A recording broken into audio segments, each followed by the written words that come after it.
Hello, in this video, I want to continue the conversation that we've been having about critical responses to Black Marxism. If you haven't, you should definitely check the last video that I did and uploaded talking about critical responses to Black Marxism and specifically on the water resolution. That I think sets the tone for how I think critical teams should be responding to this argument that I think will definitely show up frequently and more often from a lot of critical teams as this resolution develops as a whole. And definitely is some of what I think are some of the major priorities for how you should kind of be sequencing what arguments you really think are important when thinking about the strategy for the upcoming resolution. And so tuning into the last video can give you a good idea about some of the priorities that you should have when trying to debate this argument, and what some of the framing and thesis questions you should be using in order to frame a lot of the responses that you want to give, and the way that you might want to start beginning to build your blocks for the stuff that I'll be talking about in this video. If that video isn't enough context for you, you should definitely tune into the Intro to Black Marxism and Water video at least, in order to get an idea of like kind of how we got to this conversation and what I'm really thinking about the role of what Black Marxism is, how racial capitalism is really kind of confined and developed and deployed on this particular type of resolution, and what I think it can like in terms of the types of debates that will unfold all over the place. And so you should definitely tune into those videos to get like a lot of the background knowledge that I'll be talking about here, to just get yourself a better idea of kind of like how these videos work in continuity of each other, and the way that they specifically kind of relate to the ideas that I'll be building in future videos to come. For this specific video, I really want to start off just talking a little bit about how the link debate develops when critical teams are trying to respond to Black Marxism, and how I think they should be responding to the link level when thinking about Black Marxism. I think that one of the most important things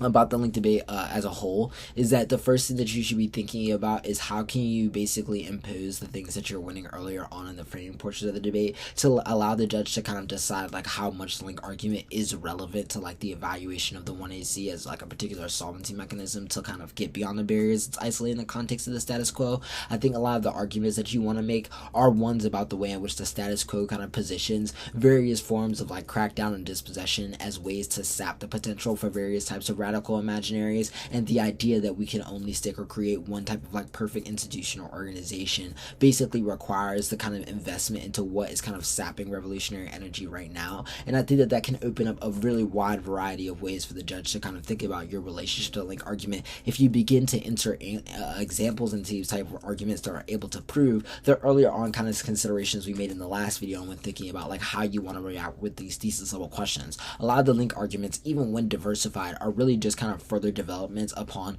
the thesis that the affirmative is kind of developing. I mean the negative is kind of developing as like the core controversy that it's posing towards the affirmative's methodology. And so the way that I think you can best respond to these types of arguments is by building a response within your link arguments that kind of attends to both the question of how you're relating to the idea of like capitalism and the way that it kind of like section out our ability to access certain organizing forms, while also dealing with just the implication of the framing of how we think about our relationship to debate in terms of its ability to like create or be a pathway to thinking about various forms of revolutionary education, and the way that we kind of formulate movements in relationship to like capitalism and anti-capitalism as a whole. I think that when you're really kind of deciding how you kind of want to interact and diversify your arguments in a world where you feel like the link arguments need more development on your side but are kind of like undiversified in terms of the arguments that the negative team is making, a way that you can kind of diversify a lot of the arguments that you're making on here is to really impose like really deep explanations of like how the permutation is really going to function in order to resolve some of the link arguments. I know a lot of teams will always get like arguments and be like the perm resolves this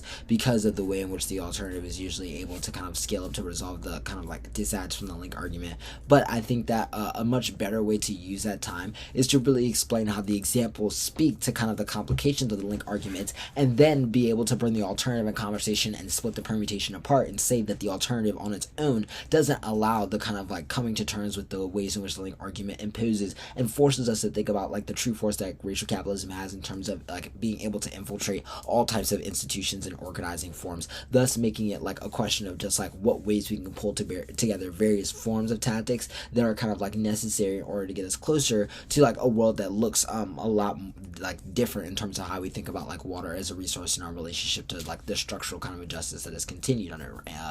racial capitalism. I think that then when you kind of like think about the implication that this has on the permutation, obviously this means that your example work on the permutation needs to be really clean in order to execute a lot of this strategy. But I think even kind of developing more into how you really get a clean permutation debate, I think that really outlining the net benefits that are only created in a world where the alternative is able to have the affirmative as a way of thinking about the complications that come along with various types of organizing forms and approaches to anti-capitalism are really good ways for you to kind of like seep in specific disads that are already offensive and put pressure on the alternative in terms of what they have to explain and be able to like resolve as the debate goes on. But it also allows you to have a really firm set of arguments about like what types of benefits are being weighed against some of the disads that the negative, I think, are then kind of like forced to respond with a lot more specific and on point responses than like the most generic ones about like just the like existence or uniqueness of like the impacts that they're reading and just like the existence of like the lack of like potential revolutionary energy in the status quo.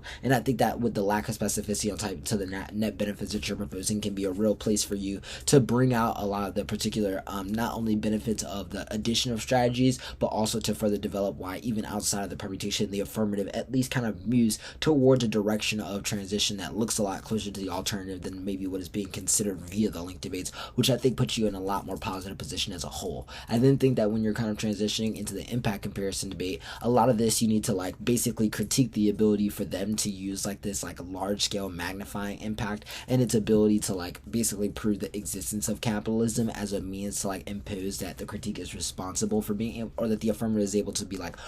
responsible for like the total existence of capitalism and environmentalism in the first place, which I think is definitely critiquable from a variety of lenses and definitely also imposes like an impossible like solvency burden that even I think the alternative would struggle to deal with. And I think that that puts you in a lot easier place to critique the frame of like how they're able to kind of impose the impact framing or the impact comparison of the debate so strongly into a lot of the arguments that you want to make. Then I think when you move from that, it's really just a question of how you can pressure the alternative and make it so that their ability to like be able to access not only weighing the impact comparison against the affirmative is not as strong, but also their ability to use the affirmative or using the alternative in order to prove the kind of significance of that impact comparison is also off. This means that making like the most basic arguments about the ability of the alternative to solve it just at base scale and being able to resolve a lot of the tension in the criticism and a lot of the impacts within the criticism, but then taking the next step to make arguments about why the types of barriers that are imposed by like the way in which the affirmative is kind of in framing violence